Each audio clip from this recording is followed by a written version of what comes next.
Indonesia, selalu Nusantara dari Sabang sampai Maroke, dari Miangas sampai Pulau Rote. Mantalah iman kita, mantalah kasih kita, mantalah pengharapan kita. Tentunya dalam Yesus Kristus menjadi Tuhan dan Juru Selamat kita dan Juru Selamat dunia. Jangan katakan bahwa Yesus bukan Tuhan, jangan katakan pula bahwa Yesus bukan Juru Selamat. Dia adalah Tuhan, Dia adalah Juru Selamat. Kalau engkau percaya, engkau akan selamat. Engkau tidak percaya, engkau akan dihukum. Yohanes 3 ayat 36. Yohanes 14 ayat yang ke-6, Yesus sudah berkata, akulah jalan dan kebenaran dan hidup. Tiada seorang sampai kepada Allah kalau tidak melalui aku. Mantap! Karena Petrus juga menimpali dalam Kisah Rasul 4 ayat 12, dan keselamatan tidak ada dalam siapapun juga selain dalam Dia, Yesus Kristus. Karena di bawah kolong langit ini tidak ada nama lain yang diberikan kepada manusia yang olehnya kita diselamatkan. Dan Yohanes 3 ayat 6, karena begitu besar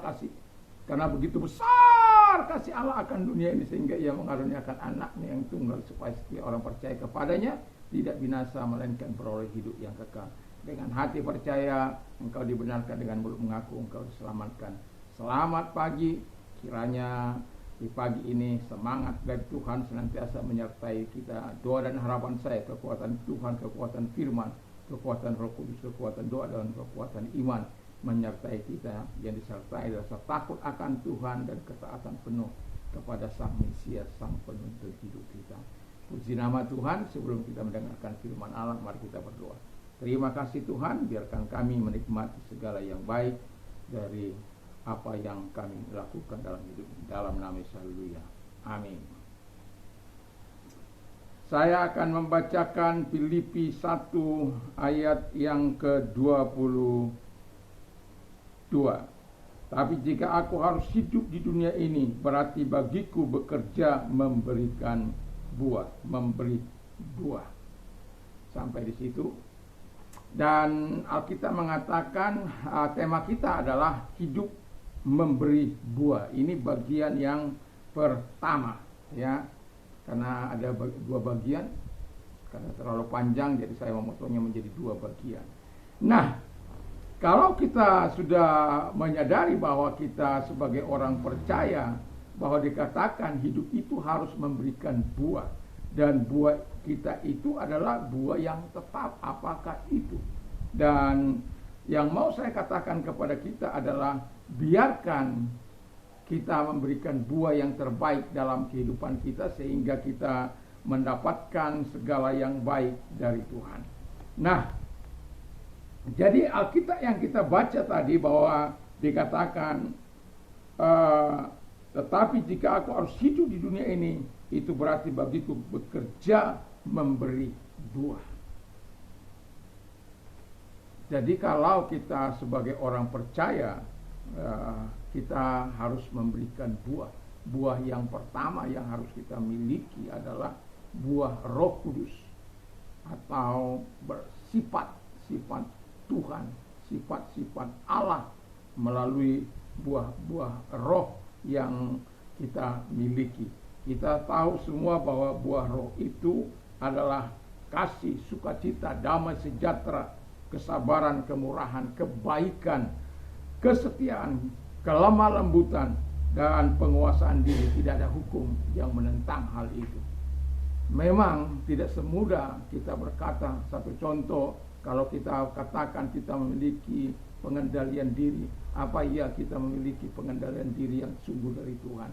Tetapi ini kita harus belajar untuk melakukan apapun yang dikatakan oleh Tuhan. Apa iya kita bisa mengasihi dengan sepenuh hati kita kepada orang-orang yang telah menyakiti kita, yang telah membenci kita, yang telah melakukan hal-hal yang merugikan hidup kita? Apa iya kita masih sanggup mengasihi mereka? Tapi Alkitab mengatakan, mengajar kita untuk mengasihi.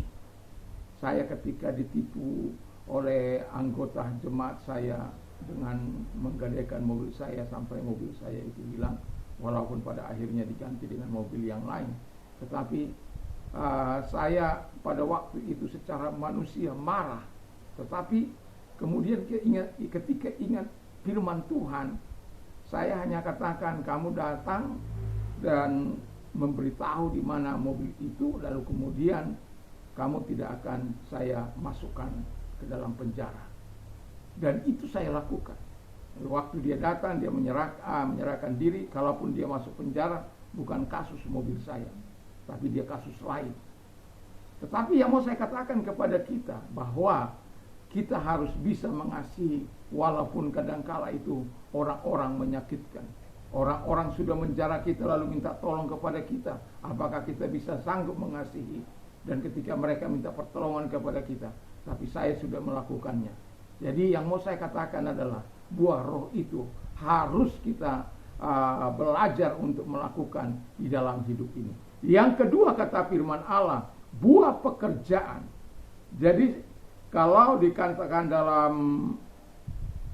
firman Allah dalam 1 Korintus 10 ayat 31, apapun yang kamu kerjakan, apapun yang kamu lakukan, lakukanlah demi kemuliaan Allah. Jadi ini saya bukan berarti pekerjaan profesional kita yang pertama nanti karena ada hasil usaha kita. Ini adalah tentang bakat seseorang, talenta seseorang, kemampuan seseorang, skill seseorang yang dimiliki oleh seseorang. Apakah dia mempersembahkannya kepada Tuhan atau dipakainya untuk menyombongkan diri. Ada orang yang suaranya bagus, tidak mempersembahkannya kepada Tuhan. Bahkan ketika dia menaikkan pujian pun, dia merasa bahwa tidak perlu merendahkan hati, tidak perlu menyerahkan sepenuhnya hidupnya kepada Tuhan. Bagi dia hanya sekedar bernyanyi, lip service saja. Tetapi bagi orang-orang yang betul-betul hidup, memberikan talentanya, kemampuannya, skillnya kepada Tuhan, dia akan memberikannya bagi kemuliaan Allah. Dan itu bukanlah sesuatu yang mudah bagi kita untuk memberikan hal itu kepada Tuhan. Tetapi saya mau katakan kepada kita, skill yang kau miliki, kemampuan yang kau miliki, mari juga persembahkan itu kepada Tuhan.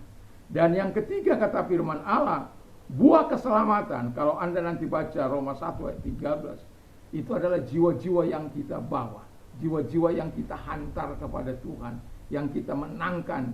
Oleh karena sebagai orang percaya, kita masih ingat seringkali saya katakan, but you are a chosen generation, a royal priesthood, a holy nation, his own special people, that you may proclaim the praises of him who called you out of darkness into his marvelous light. Jadi tetapi kamu adalah bangsa yang terpilih, imamat yang rajani, bangsa yang kudus, umat kepunyaan Allah sendiri. Supaya apa? Supaya kamu memberitakan perbuatan-perbuatan yang besar dari Dia, yang telah memindahkan kamu dari kegelapan kepada terangnya yang ajaib. Jadi kita harus menjadi saksi Tuhan, kita harus membawa jiwa-jiwa kepada Tuhan. Dan saya ingat sebuah peristiwa di mana saya sering memberitakan Injil pada orang. Dan ketika saya meninggalkan Surabaya, dan itu hal yang tidak bisa saya lupakan dalam hidup saya. Karena apa? Lama saya bergumul, lama saya menyampaikan firman Allah kepada dia, tetapi dia tolak terus, dan dia tolak terus, dan dia tolak. Tetapi saya merasa bahwa saya harus melakukan tanggung jawab saya sebagai orang yang percaya.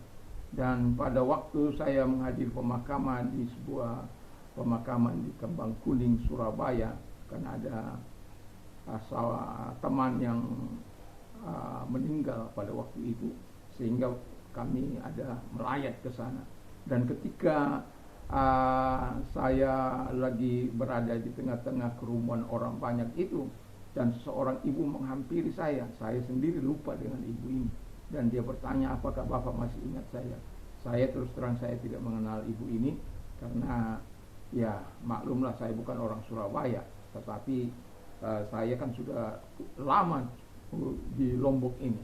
Jadi ketika dia bilang, dia sebutkan nama tempat, dan kemudian saya terus terang berkata, wow, hebat. Karena apa? Saya tidak betul-betul tidak mengenal ibu kalau dengan wajah yang sekarang ini. Karena wajah yang lalu itu penuh dengan kegelapan, dan betul-betul mengalami pencerahan. Wajahnya, hatinya, pikirannya, hidupnya dipersembahkan untuk Tuhan. Dan dia berkata, setelah kepergian Bapak nggak pernah hadir. Dan saya ingat terngiang-ngiang terus apa yang Bapak katakan bahwa juru selamat satu-satunya hanya Yesus. Dan sampai sekarang ayat favorit saya adalah I am the way and the truth and the life, no one come unto my Father except by me. Akulah jalan dan kebenaran dan hidup. Tiada seorang sampai kepada Allah kalau tidak melalui aku. Jadi kita sebagai orang percaya harus memberikan buah. Dan ketika kita hidup, kita harus memberi buah di tengah-tengah dunia ini. Ada buah Roh Kudus, ada buah bakat pekerjaan itu, dan kemudian talenta, skill yang harus dipersembahkan kepada Tuhan, buah keselamatan, jiwa-jiwa yang kita menangkan dan kita bawa, kita akan mendapatkan mahkota dari Tuhan. Yakin dan percayalah, Tuhan tidak abai terhadap apa yang dijanjikannya kepada kita. Dan semoga kita betul-betul hidup untuk memberikan buah di bidang tengah-tengah dunia ini.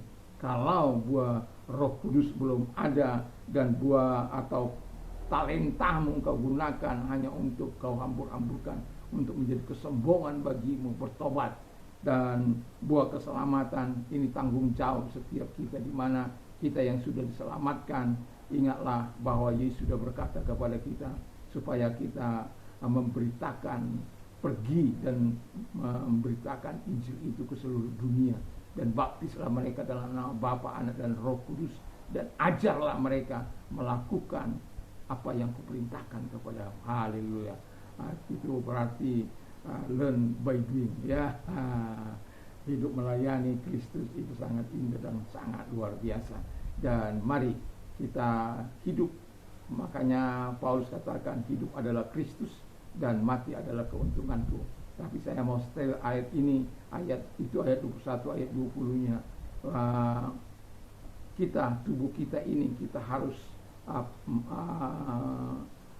dengan tubuh kita yang ada ini, Kristus harus dimuliakan.